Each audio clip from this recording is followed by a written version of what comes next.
Каждый день один и тот же серый волк нес еду в старую заброшенную хижину глубоко в лесу.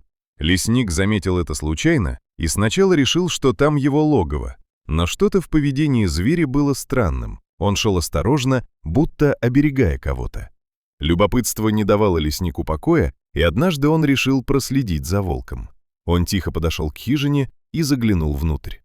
Но когда он увидел, кому именно волк приносил еду, у него перехватило дыхание, и на глазах выступили слезы.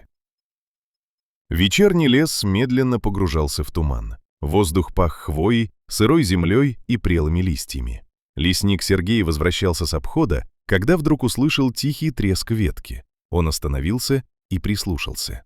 Из-за деревьев появился крупный серый волк. Его шерсть отливала серебром в лучах заходящего солнца. Но больше всего Сергея удивило другое. В зубах зверь нес сверток, завернутый в старую ткань. Это точно была не добыча.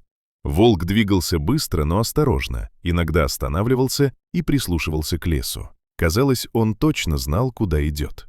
Сергей пригнулся и тихо пошел следом. Тропа вела к окраине леса. Там уже много лет стояла старая заброшенная хижина. Крыша провалилась, стены потемнели от времени, а дверь висела на одной петле. Волк подошел к ней, оглянулся вокруг и тихо проскользнул внутрь. Сергей спрятался за кустами. Сердце билось быстрее. Он не мог понять, зачем хищнику тащить еду в пустую хижину. Но любопытство оказалось сильнее. Он осторожно приблизился и слегка толкнул дверь. Она тихо скрипнула и приоткрылась. Внутри пахло сыростью и старым деревом, но неожиданно к этому запаху примешивался аромат свежего хлеба. Сергей сделал шаг внутрь и замер. В углу на куче старой соломы лежали трое маленьких щенков, прижавшись друг к другу. А рядом с ними сидел маленький мальчик лет 4. Он был худой, бледный, но в его глазах светилось спокойствие. Перед ним стоял волк. Он аккуратно положил сверток на пол. Ткань развернулась, и из нее выпали куски хлеба и мяса. Мальчик тихо засмеялся и погладил зверя по голове. Волк прикрыл глаза и лег рядом, положив морду на лапы. Сергей не мог поверить в то, что видел. Хищник, которого люди боятся больше всего, заботился о ребенке.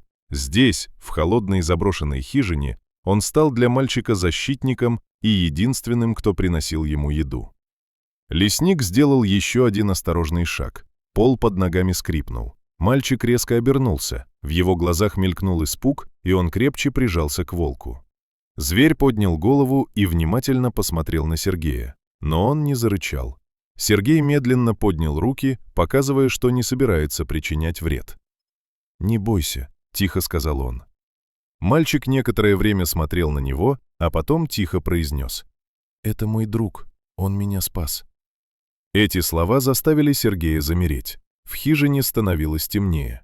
Последние лучи солнца пробивались сквозь щели в стенах и освещали странную картину. Человек, ребенок и дикий волк. Ночь опустилась на лес. Сергей остался в хижине. Он сидел на старом стуле и наблюдал. Щенки уже спали, свернувшись клубками. Мальчик ел хлеб и иногда делился кусочками с волком.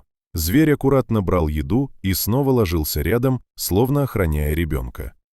Через некоторое время мальчик начал рассказывать свою историю. Несколько дней назад он гулял в лесу вместе с родителями и потерялся. Сначала он долго бродил один, плакал и очень боялся. А потом из темноты появился этот волк. Мальчик сначала испугался, но зверь не напал. Он просто принес кусок мяса и положил рядом. С тех пор они были вместе. Волк приносил еду, согревал его ночью и привел в эту хижину, где было безопаснее. Сергей слушал, и его сердце сжималось. Он понимал, что перед ним настоящее чудо. Но теперь ему нужно было принять решение: забрать мальчика в деревню, где его будут искать родители, или оставить его здесь рядом с волком, который стал для него семьей. Волк вдруг поднял голову. Он долго смотрел прямо в глаза леснику, и в этом взгляде было что-то большее, чем просто настороженность. Будто он понимал, что судьба мальчика сейчас решается.